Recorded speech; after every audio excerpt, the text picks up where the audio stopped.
So I've been reading a bit more Thomas, and I came across a really weird bit in it. I mean, weirder than all the usual weird stuff, obviously. Look, I'll show you.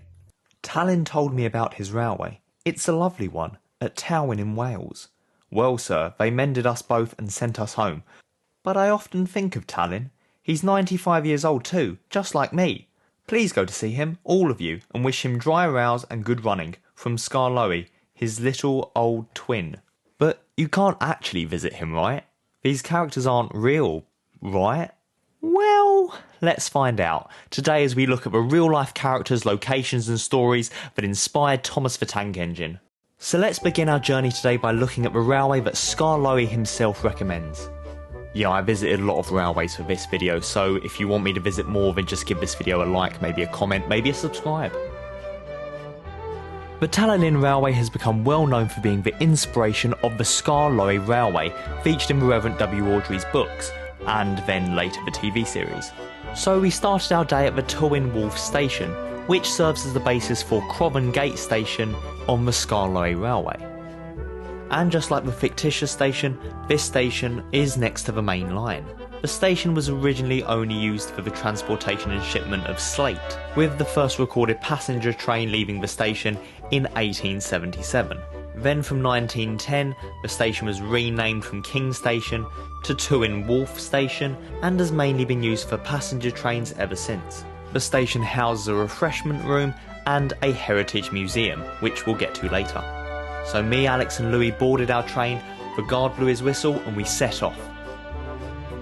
All the trains on the Skarloey Railway are based on trains from the Tallylyn, the first being Tallylyn himself.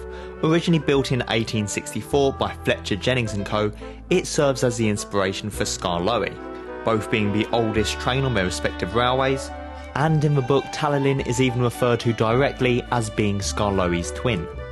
Unfortunately, Tallylyn is currently being overhauled, so we rode on Edward Thomas instead. Edward Thomas is the fourth train on the railway and serves as the inspiration for Peter Sam. We even saw some drain pipes on the side of the track, the kind that would inspire Reverend Awdry to write the story in which Peter Sam lost his funnel and had to have it replaced with a drain pipe.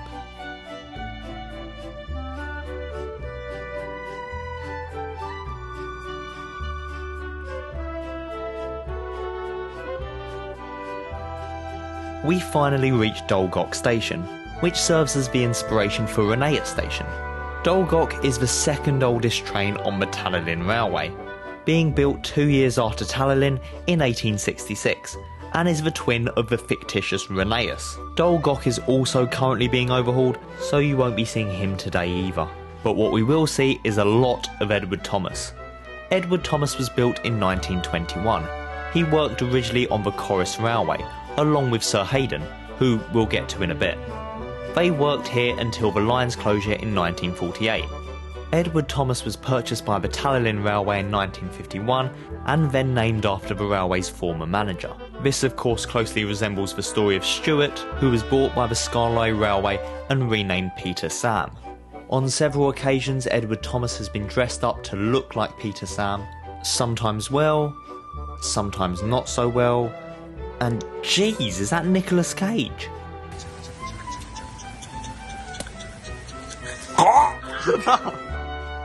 We saw some of the waterfalls, which were clearly the inspiration for some of the sets on the show.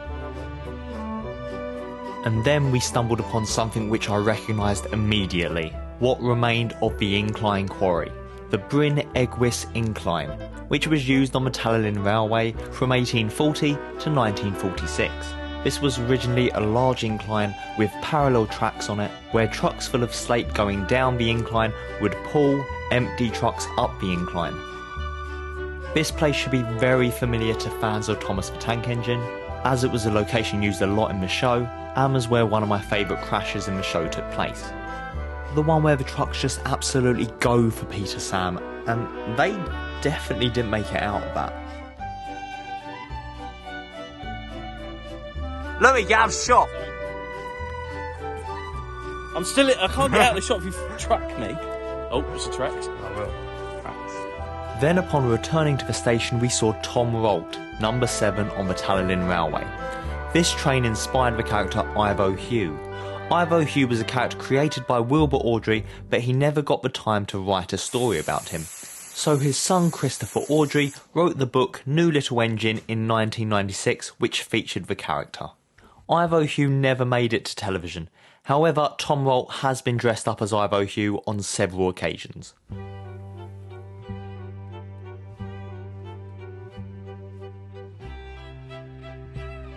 What you're looking at now is the Dolgoch Viaduct.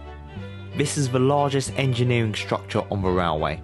It is 52 feet or 16 metres high. It also serves as the inspiration for the Rheneas Viaduct. This location features heavily in both the Railway series books and the television series.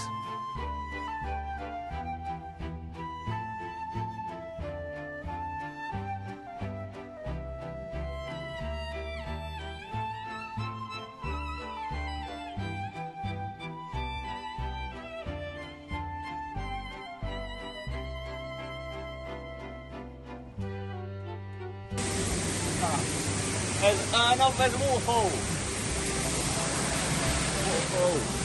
Waterfall. How have we got across the waterfall, man?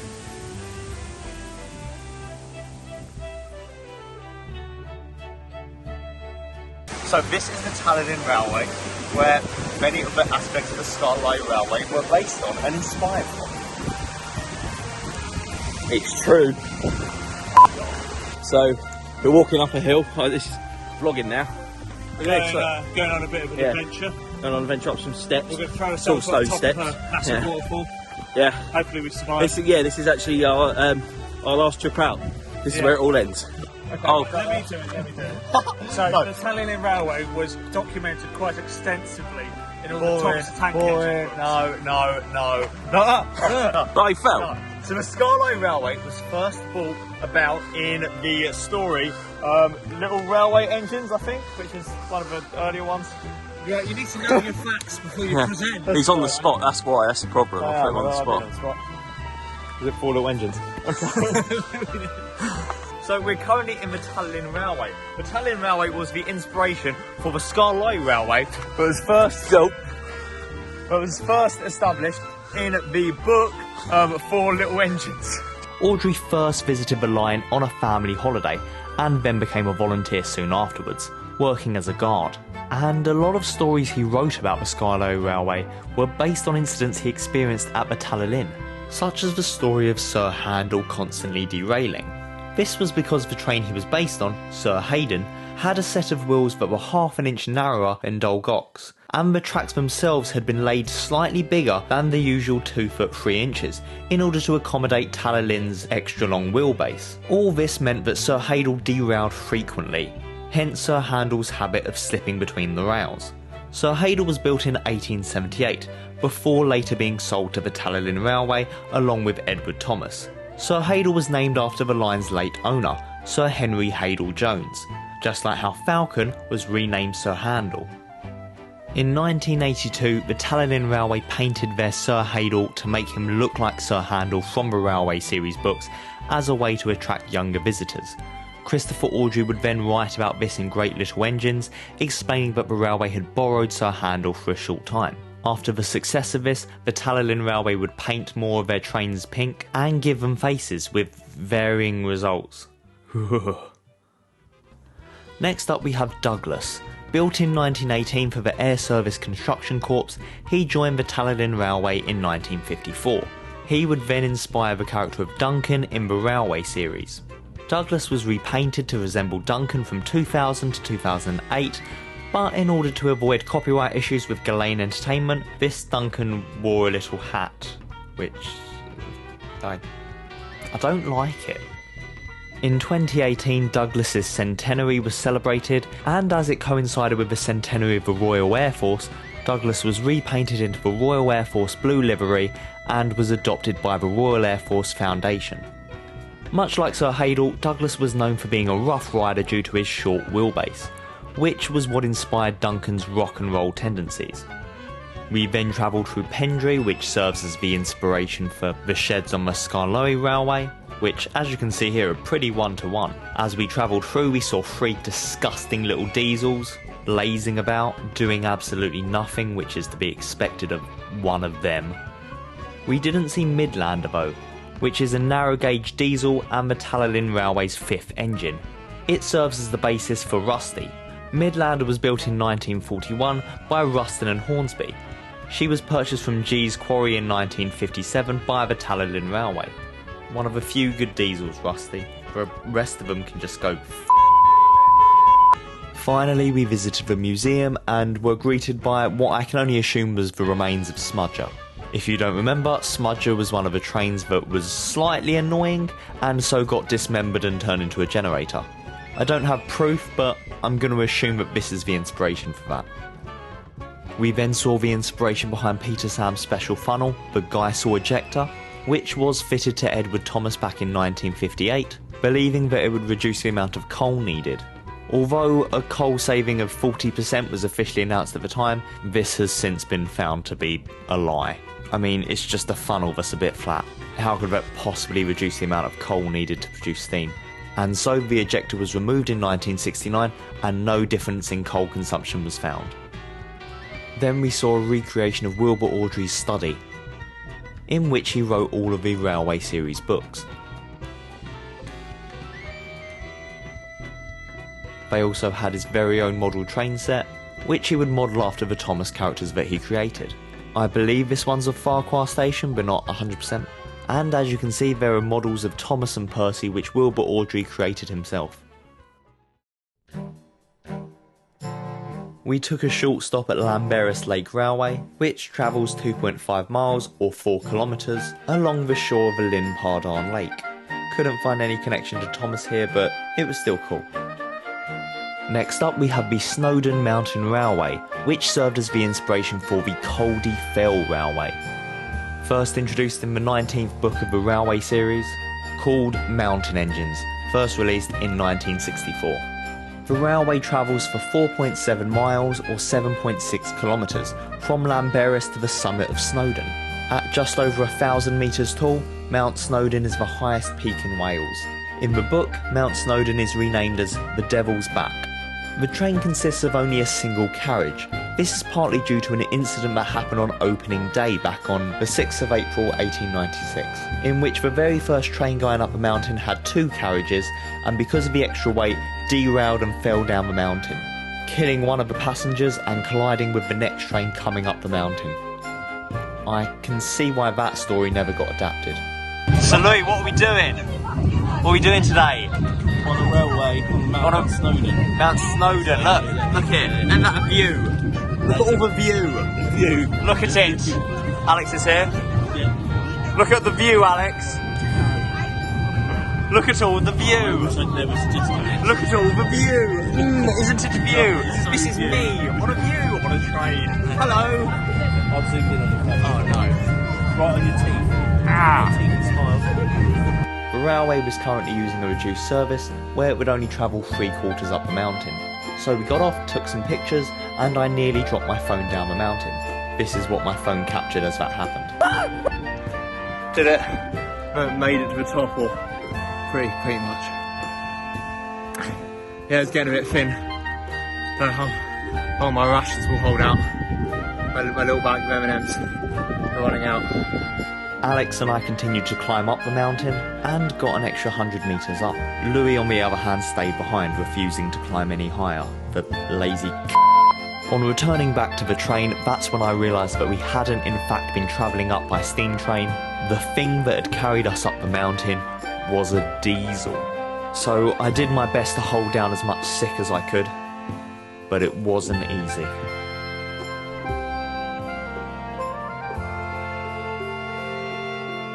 Then we took the train back down the mountain and past the sheds where the other trains were resting.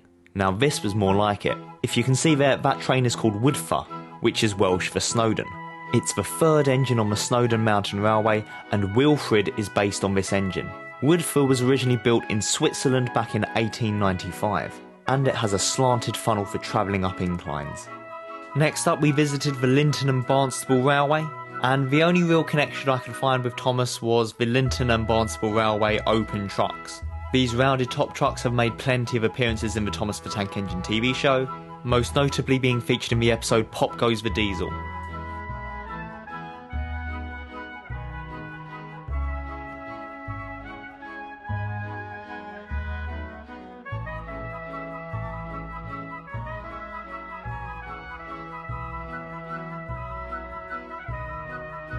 And we briefly stopped at the Fairbourne Railway to watch this train go over the Mordock estuary.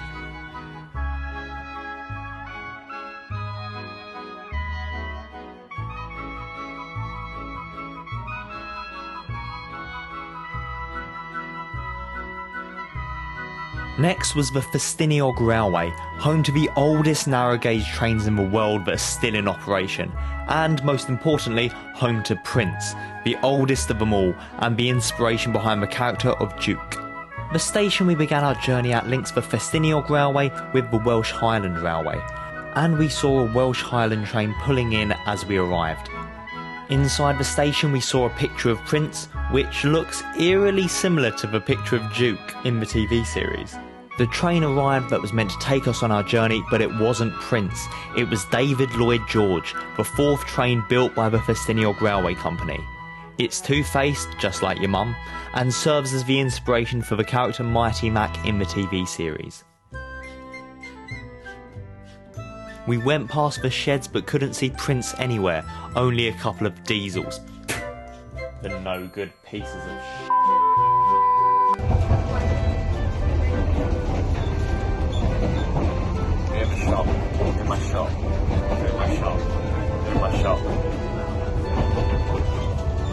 In my shop. The Ffestiniog Railway is 13.5 miles long, or 21.7 kilometres, and much like the Tallylyn, was originally built in order to transport slate.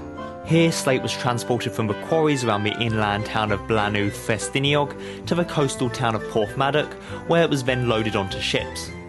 We unfortunately went the whole day without seeing Prince, but we did receive a note asking for donations for his overhaul, which likely explains why he was absent. And finally, we visited the Romney, Hythe and Dymchurch Railway.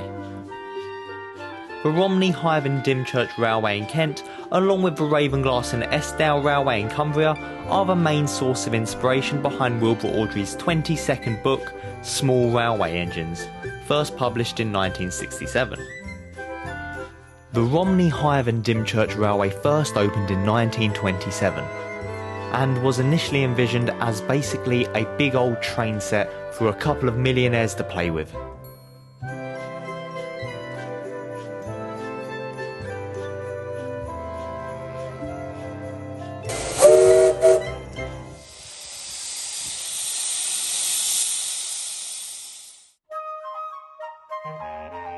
The line is 13.5 miles or 21.7 kilometres long and runs from Hythe to Dungeness.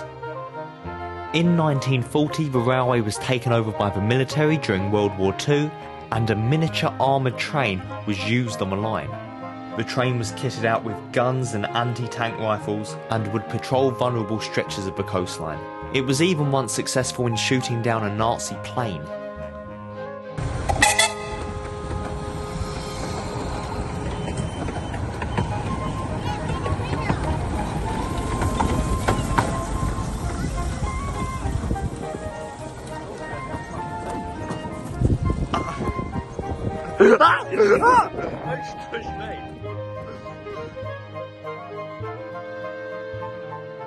The book Jock the New Engine, published in 1990, has a story based on true events from the Romney, Hythe and Dymchurch Railway. The story Sticking Power involves a train named Bert whose couplings break, and his driver comes up with the idea to stick Bert to his coaches with glue. This story was based on a real event performed by an adhesive company as a publicity stunt for their product.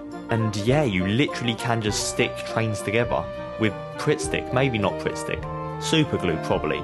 PVA at a push, what's the one Neil Buchanan used? Speaking of which, the character Bert from that story is based on this engine right here, River Ert, which actually belongs to the Ravenglass and Eskdale Railway, but was visiting the Romney, Hythe and Dymchurch Railway for its gala event. And River Ert has been dressed to look like Bert on several occasions.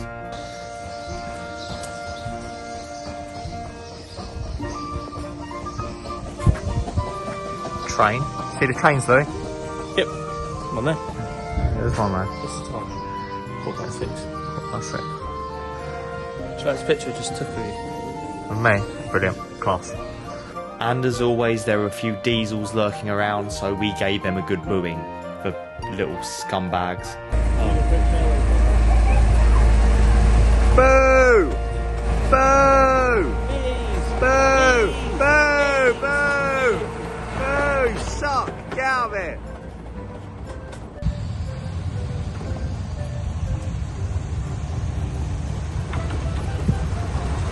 Boo! Boo! Boo! Boo! Boo! Boo! Dirty! Boo. Bees. I also found out that this bridge, the Prince of Wales Bridge, was allegedly the inspiration used when building this set on the Thomas and Friends show. And here's a big load of trains going over that bridge.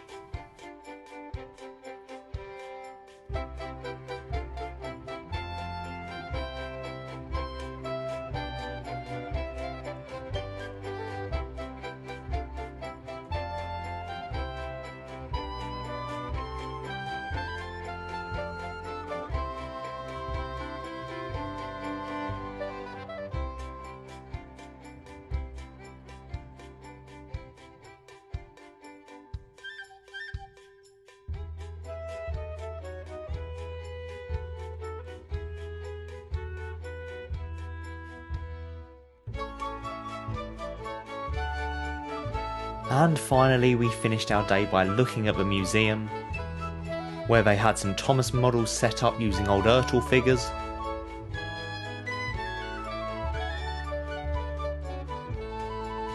and a large-scale Bachmann Thomas.